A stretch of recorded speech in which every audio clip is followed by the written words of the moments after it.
하는 게 굉장히 부끄럽기도 하고요. 또 우리 교회가 연로하신 분들이 많아서 부부에 관한 이야기를 하는 것이 조금 어려움도 있습니다. 왜냐하면 예전에 제가 서울에서 사역할 때 이 주제를 가지고 수요예배 설교를 했던 것 같아요. 수요 낮 예배는 할머니 할아버지들만 오세요. 그래서 설교를 열심히 했는데 원로 장로님이 딱 나오셔서 은혜 받았습니다. 이렇게 멋있게 깔리는 하시면서 하는 말이 근데 나랑은 상관이 없는 것 같아요. 40년 살았는데 이미 다 지나간 얘기 어쩌겠습니까? 이러고 가시는 거예요. 한편으로 속도 상하고 열도 받고 80이 넘으시고 80을 바라보는 입장에서 부부관계는 젊은 사람에게만 해당하는 것이다 라고 치부해버린 것 같아요. 또 그리고 사실 저도 이 본문에 대한 이해도 좀 편협적이었던 것 같습니다. 그래서 이 설교를 지금 다시 하면서 그 설교가 한없이 부끄럽기도 합니다. 그런데 그 내용이 틀려먹지는 않았어요. 틀리진 않았지만 그래도 좀 더 풍성함을 가지고 설교했더라면 그 이야기는 안 듣지 않았을까 그런 생각을 해보게 합니다. 하지만 성경을요 내게 필요한 것과 그렇지 않은 것으로 분류하는 것을 보고 좀 실망스러운 것도 적지 않아 있었어요. 나한테는 필요 없고 저 사람한테 필요한 거네 이렇게 치부해버리는 경우가 상당합니다. 그리고 정말로 남편을 일찍 여의신 분들도 계신데 그분들은 그 남편이 없어요. 목사님 그럴 수 있잖아요. 근데 아무리 본문을 충실히 설교해도 나에게 필요하지 않은 설교라고 치부해버리면 은혜를 받을 수가 없어요. 비록 나랑 직접적인 연관이 없을 수 있어요. 그렇지만 그 안에서 하나님의 마음과 하나님의 원리를 찾아 나간다면 또 그 안에서 은혜와 또 삶의 도전들을 받을 수 있습니다. 어쩌면 오늘 우리 여기 계신 성도님들도 부부관계 얘기한다니까 제목도 딱 써있으니까 나랑은 상관없네 이러실 수도 있겠고 아무 생각 없이 앉아있을 수도 있었고 그랬을 거예요. 그러나 사실 오늘 본문은요 단순한 부부관계 지침서가 아니에요. 그것을 넘어서 하나님 나라 백성이 어떤 공동체를 세워갈 것인가. 그런데 그 당시에는 경험할 수 있는 공동체가 가정밖에 없잖아요. 직장생활 하는 것도 아니고 교회도 이렇게 조직적으로 세워진 게 아니에요. 그냥 회중교회 비슷하게 누가 한 사람이 지도자가 돼서 그냥 예배 나누고 말씀 나누고 묵상 나누고 하듯이 그런 게 교회의 모습이었단 말이에요. 공동체 생활이라는 게 없어요. 직분도 없고 직분은 다 저기밖에 없죠. 사도하고 장로님밖에 없어요. 직분, 권사, 집사 그런 거 없어요. 어디에만 있었냐면 예루살렘 교회에만 특수하게 존재했어요. 8,000명 모일 때 집사 7명 뽑았어요. 8,000명 모일 때 그 남자만. 그러니까 직분이라는 게 없어요. 다만 좀 운이 좋은 교회는 장로님들 야고보 장로라든지 혹은 사도들이 있었고 조금 더 시간이 지나서 이 바울 사도가 아시아 쪽, 유럽 쪽을 다 전도하면서 자기가 잠깐밖에 못 있으니까 교회를 맡기신, 예를 들어서 에베소에는 디모데를 맡겼잖아요. 에베소 교회는 굉장히 큰 교회였으니까 그 중에 디모데를 맡겼지. 그렇게 전문적인 사역자가 있을 수 있었는데 직분이 없었습니다. 공동체 생활이라는 걸 잘 모를 거예요. 그런데 가장 모든 사람이 느낄 수 있는 공동체인 가정부터 시작하는 거예요. 그리고 이 가정에 대해서 이 관계를 만들어 나가면 어떤 역할을 하냐 뒤에도 얘기하겠지만 사회 질서를 파괴하지 않으면서 사회를 발전시켜 나가는 역할을 하게 됩니다.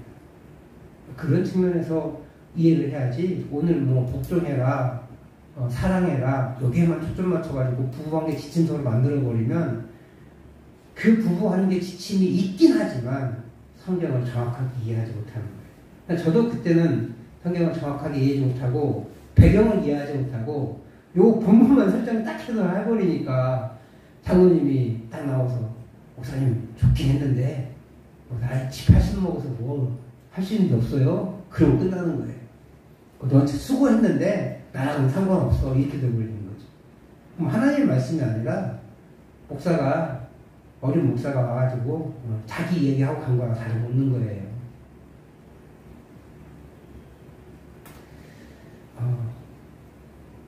첫 번째 이 설교 여기에서 선포되어진 설교를 제가 능히 강조한 게 뭐가 있어요? 사람의 말로 받지 아니하고 하나님의 말씀을 받으라.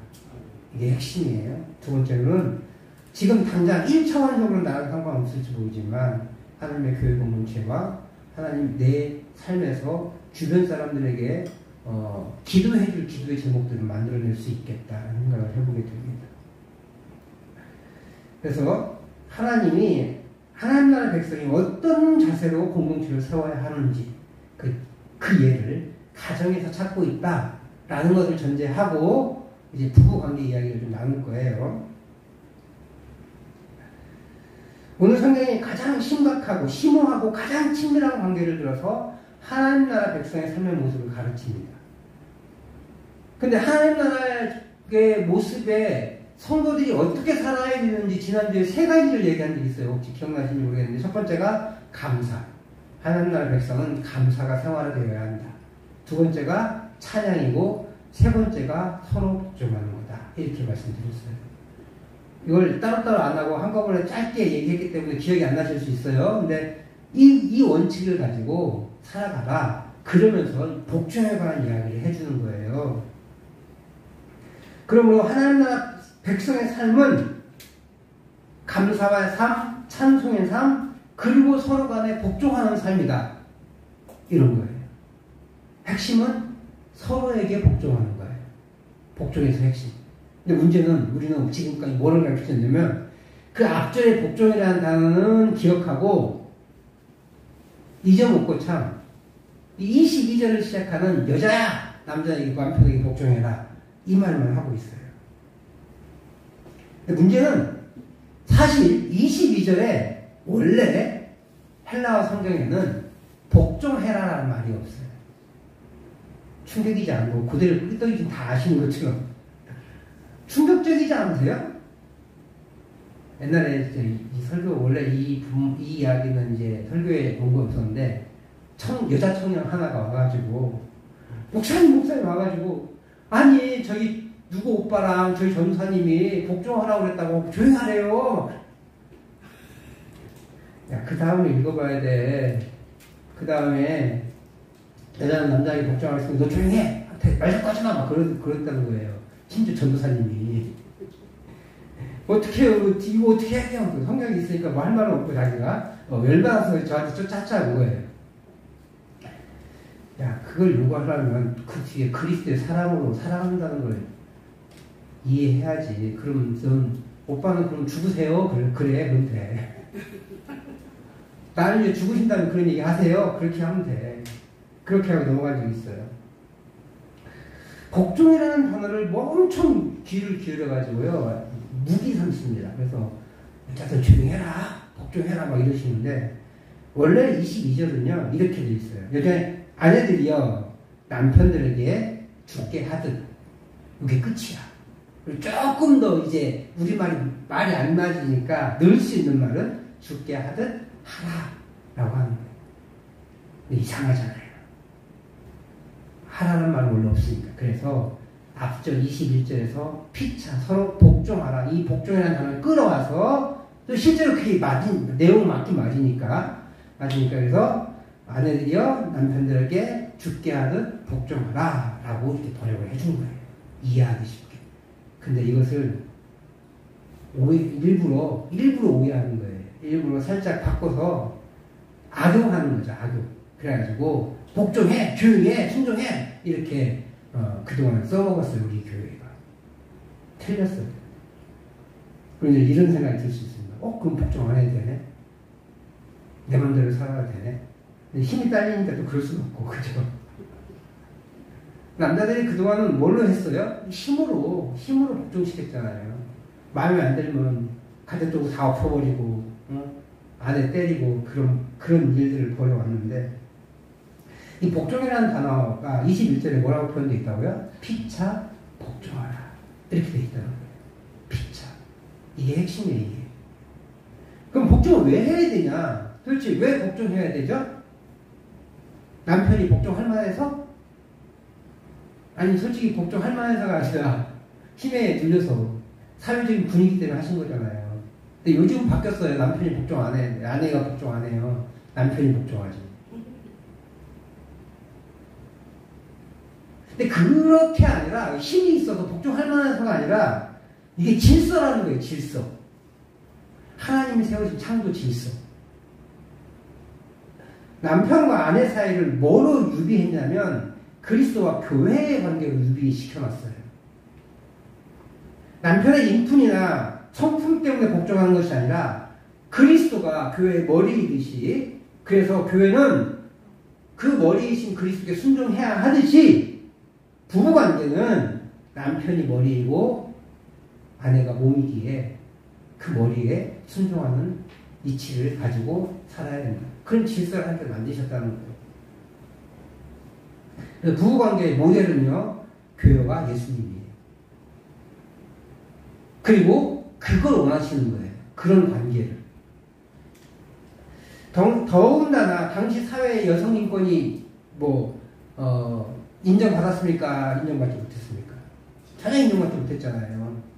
무시되는 사회였기 때문에 남녀평등 사회를 지향하는 교회이지만 여자가 남자를 가르치는 일이 생기면 돼야 안 돼요? 안 되는 거예요. 왜냐하면 사회에서 뭐라고 평가하냐면 저것들은 이상한 집단이라고, 사람만도 못하다고, 이런 평가를 받기 때문에 그 질서를 유지시켜주는 거예요.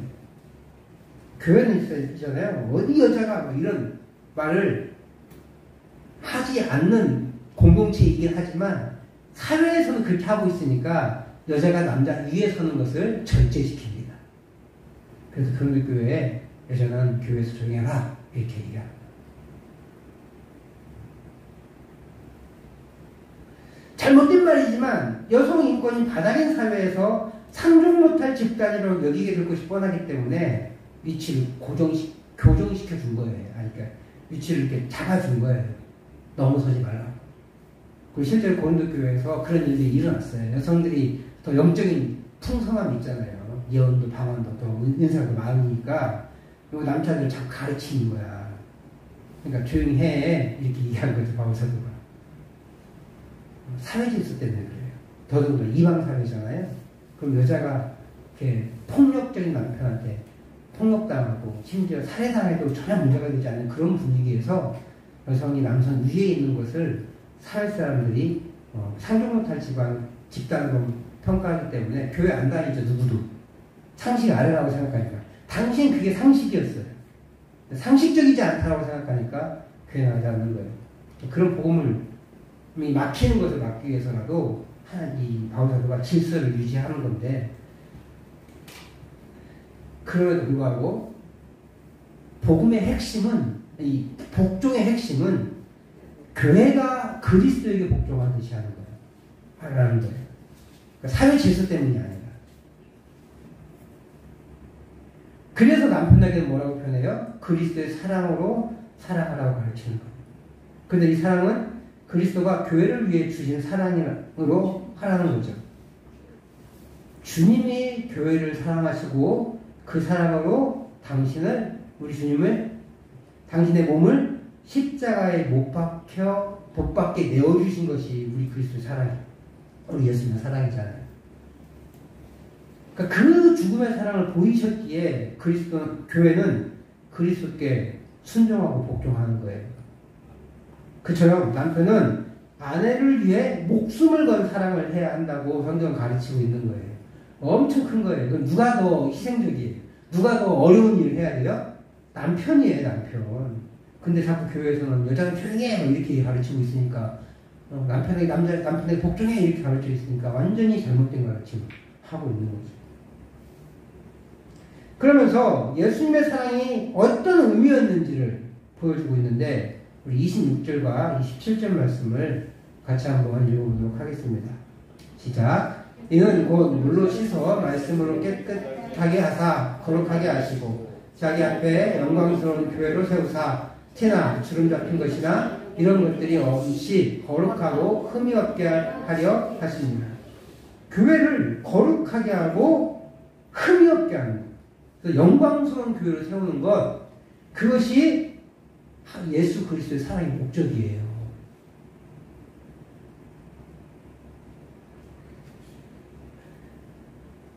그리고 다시 교회를 거룩하게 하고 흠이 없게 하는, 강조하고 있는 거죠. 2번씩이나 반복하면서.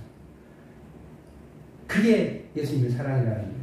한마디로 교회를 교회답게 세우기 위해, 아니, 이전까지 교회라는 게 없었어요. 근데 그것을, 그 교회를, 그 어떤 교회를 새로 세우시기 위해서 예수님은 자기 몸을 희생하셨다는 거예요. 그러면 예수님의 사랑은 교회를 세우기 위함이었어요. 마찬가지로 남편의 사랑은 아내를 세우기 위함이어야 해요. 그리고 가정을 세우기 위함이어야 해요. 그래서 남편이 직장 가서 일하는 거예요. 근데 그것을 다 그 책임감 정도가 아니에요. 그 정도에 회사 나가서 고생하는 그 책임감 정도가 아니라 진정한 사랑은 가정을 세우는 역할을 해야 하고 그에 대한 책임을 가지며 머리로서 판단과 결정권이 남편에게 있어야 하는 말이에요. 그동안 그건 잘해오셨죠.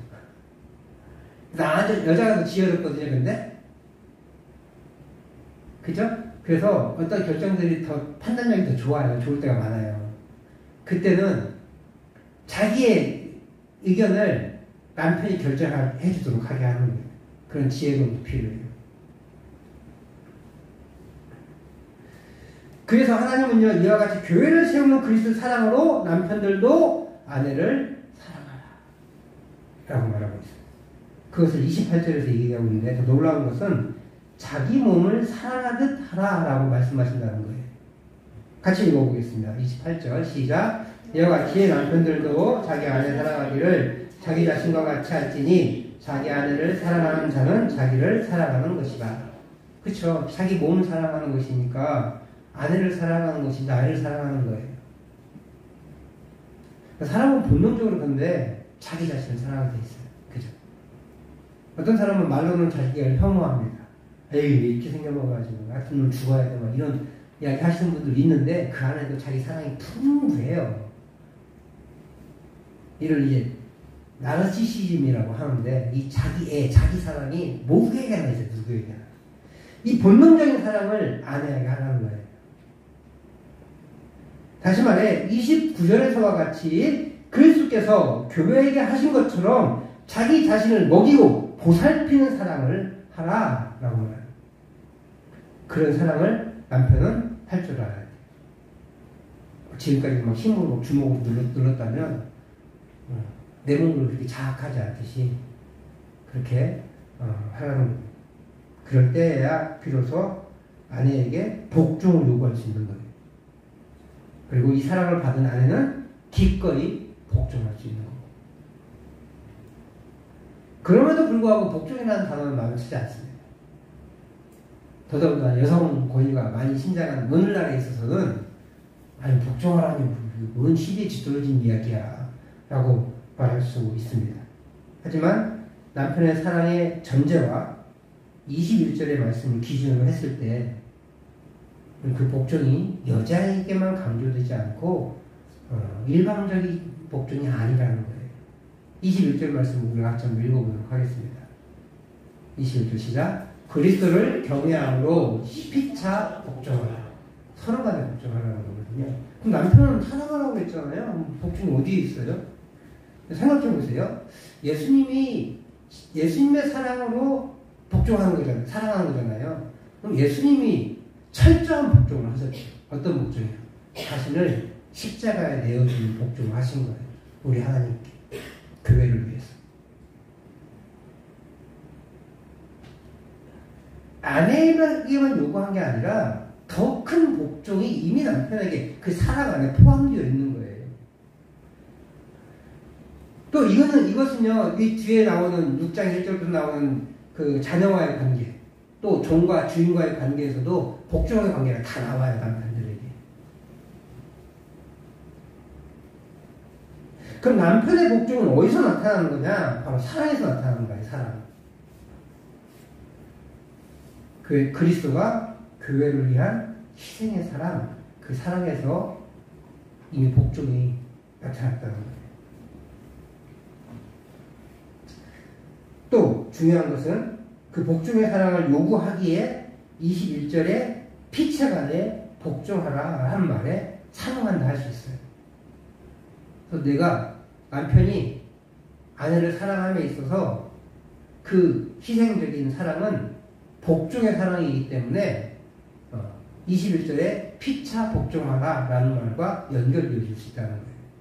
그러니까 이게 복종이라 남편도 복종해라 이렇게 쓰면 되는데 요걸 그대로 써버리면 이제 그 당시 사회에 큰 반향을 일으킬 수밖에 없거든요.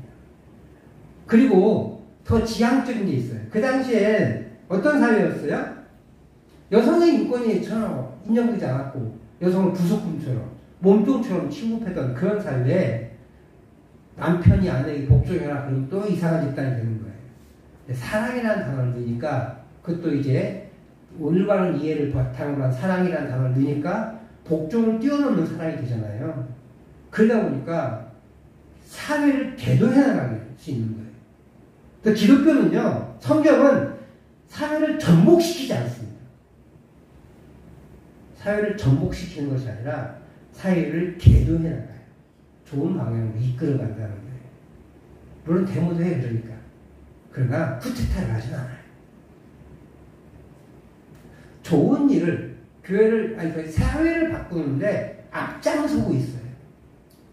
그러니까 한국 교회도 그 일을 해야 돼요. 자꾸 남편으로 갈라서가지고 싸우고만 있고 자기 돈 이익에 취해서 살아가는 것이 아니라 돈벌이하고 급급해서 우리만 잘 먹고 잘 살고 그런 것이 아니라 각각의 교회가 잘 살아갈 수 있도록 섬겨야 되고요. 그리고 남는 돈으로 저축해가지고 뭐 하려고 하지 말고 필요는 하지만 구석구석에 필요한 우리의 사랑을 요구하는 우리의 사랑이 필요한 그분들을 도울 줄 알아야 돼요. 정말 묵상하다가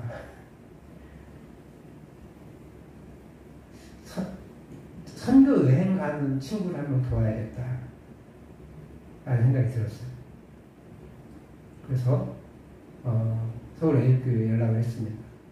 혹시 단기 선교 가는데 재정 필요하신 분이 있으면 연락 줘라. 우리 교회에서 혹은 내가 좀 도우려고 한다.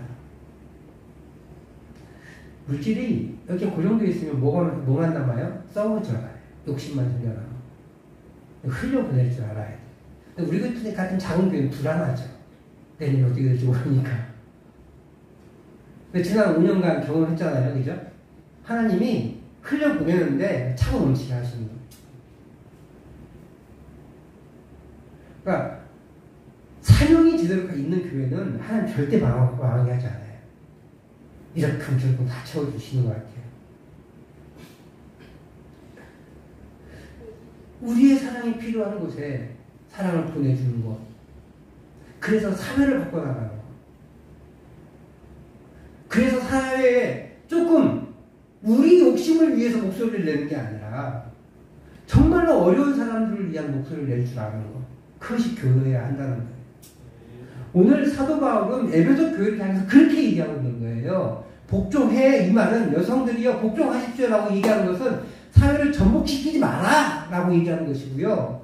남편들아 사랑해 라고 말하는 것은 사회를 이끌어 나갈 줄 아는 잘못된 생각을 바꿔나갈 줄 아는 그런 인물이 되어라 라고 얘기하는 거예요.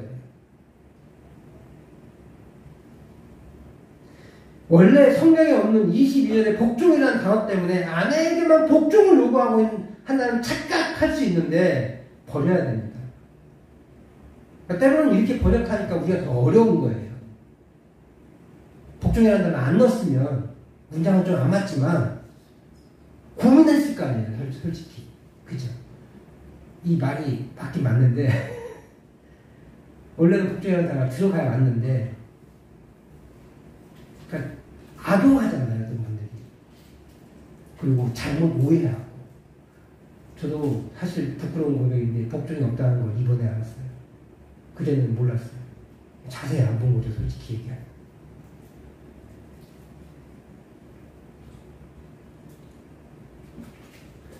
이 복종은 아내에게만 복종하는 것이 요구하는 것이 아니라 상호 복종이라는 것을 기억해야 돼요.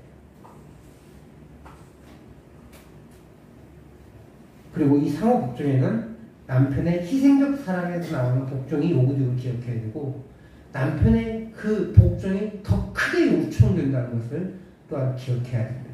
사랑하는 성도 여러분, 하나님은 가정이라는 최초의 공동체를 세우셨어요. 그리고 그 가정이라는 공동체의 핵심 이론으로 남편과 아내를 세우십니다.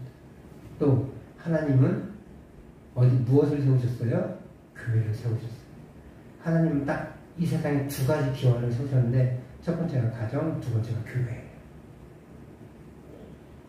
교회에서의 사명도 마찬가지예요.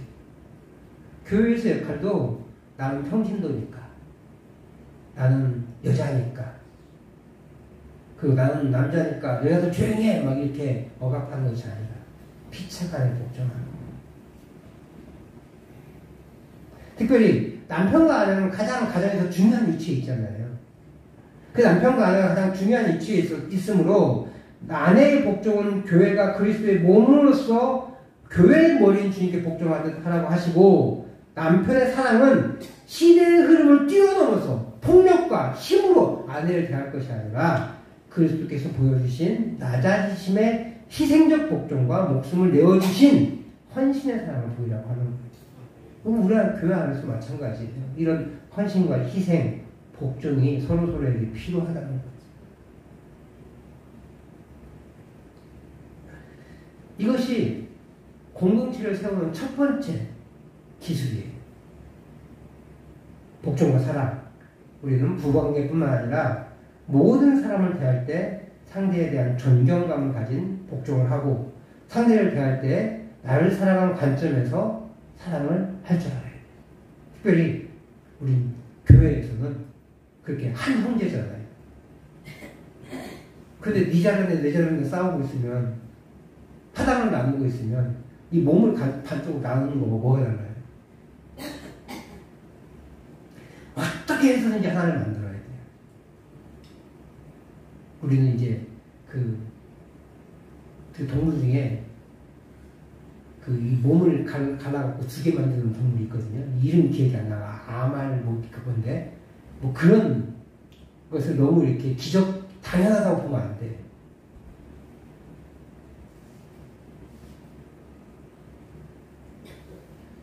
서로 존중하는 복종과 사랑의 관계를 통해서 하나님이 세우신 공동체인 가정을 세워나가야 합니다. 그리고 교회를 세워나가야 해요. 현대의 상황은 남성 권위 세대와 여성 권위 세대가 끼어있는, 중첩되고 있는 것 같아요. 그래서 젊은 세대들은 여권 신장에서 여성 중심의 삶을 살아가고 있어요. 그래서 시대가 안 가요. 친정까지. 근데 지금 또 어르신 세대들은 남성 중심의 시대에 살고 있어요. 여전히 폭력으로, 권세로, 주먹으로 다스리고 있을 때가 있죠. 아마 여성 권위가 많이 신장됐다는 좋은 소식이기도 한데, 그러나 핵심은 주도권이 아니라 서로에게 복종하고 존중하는 것이 핵심이에요. 모든 관계에서, 부부관계뿐만 아니라 모든 관계에서, 특별히 교회의 직분자와 또 성도들 간에 그런 관계들도 있을 수 있어요. 우리 교회는 다 직분자라서 괜찮은데, 그런 관계에서도 서로 간에 존중이 필요합니다. 더 높은 직분일수록 사랑으로 베풀어야 되는데, 그 사랑은 어떤 관계여야 돼요? 그리스도의 사랑이에요. 훨씬 더 희생해줘야 돼요. 우리 교회는 이렇게 교육부서가 많고, 이렇게 우리 아이들하고 남은 식구들 이렇게밖에 없지만, 좀 큰 교회들은요, 아이들이 교회를 떠들고 시끄럽게 하고 어지럽게 하잖아요. 절대 뭐라고 하면 안 돼요. 그 아이의 특성으로 더 잘 자랄 수 있도록 우리가 손해받는 어른이 아이들에게 손해받잖아요. 그럼 교회에서는 이상하게 내 어른이 더 대우받아요. 뭐든지 어른 중심이야. 그렇지 않아요. 어린 아이 중심이 돼요. 젊은 사람 중심이 돼요. 초신자 중심이 돼요. 그래야 좋은 교회. 그래야 사랑이 넘치는 교회. 그래야 존중할 줄 아는 교회. 나를 사랑해주고 존중해주는 그 이쁜 그 멋진 장로님은 어찌 학생들이 안 좋아하겠냐. 처음 왔는데 어색한데 이렇게 살갑게 저렇게 살갑게 이렇게 배려해주고 도와주는 그 권사님이 어떻게 안 좋아 보이겠어요. 교회는 기득권층 중심의 교회가 되는 게 아니라 어린 사람, 초신자 중심의 교회가 돼야 됩니다. 그랬을 때 그분들은 그리고 어린 사람들은 당연하게 어른들을 존중할 수밖에 없어요. 근데 반대에 보면 뭐라고 해요? 아유 꼰대, 교회는 꼰대들만 모였어. 그렇게 되는 거죠. 교회가 갔더니 지들끼리만 놀더라. 아이 다시는 교회 안 간다. 이렇게 되고 가고 있는 교회는요, 어떻게 하면 처음 온 사람들이 편안함을 누릴 수 있을까? 어떻게 하면 우리 젊은 친구들이 또 어린 학생들이 교회에서 즐거움을 누릴 수 있을까? 그래서 우리 교회는 참 감사한 게 학생들이 없다 보니까 이 아이들이 하는 거, 그 존재 자체가 예쁜 거야. 우리는 혼내고 있는데 우리 권사님들은 뭐 저렇게 잘하는데 왜 혼내냐고 그러고 있고 그 사랑을 받고 가는 거예요. 저는 그 사랑이 어떤 교육보다 크다고 믿어요.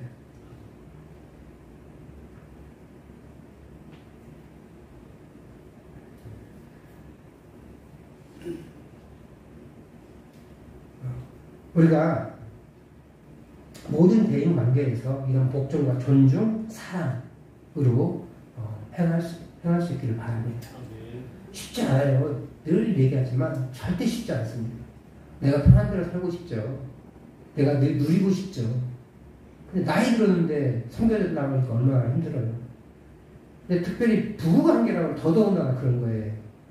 근데 지금까지는 배워본 적이 없으니까 그냥 살다가 가셨어, 남편들이 벌써.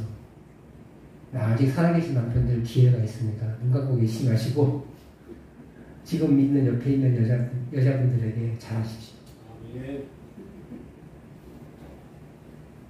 뭐 하라고요? 예수님이 보여주신 그 희생의 사랑을 해보라고. 아니, 80평생 안 해봤으니까 힘들죠. 그러나 그게 시작이에요. 한 걸음 나가는 거. 말 한번 들어주고 좋네 라고 알아주는 그 한마디, 그 시작일 줄 믿습니다. 하나님의 마음이 그거예요. 하나님의 마음이 그렇게 서로 존중하고 복종하는 마음에서 서로 복종하게 하는 관계로 나아가길 원하시고 또 가정이라는 공동체를 세워나가길 원하시는 거예요. 교회도 마찬가지고 성도로서 또 직분자로서 혹은 교육자로서 하고 막 서로를 견제하고 막 시기하고 하는 게 아니라 목사님 목사대로 우리 성도님들 사랑하고 존경하고 또 성도님들은 부족한 사람이긴 하지만 인정해주고 그런 관계에서 하나님이 세우신 이 교회라는 기관을 아름답게 꾸려나가는 거예요.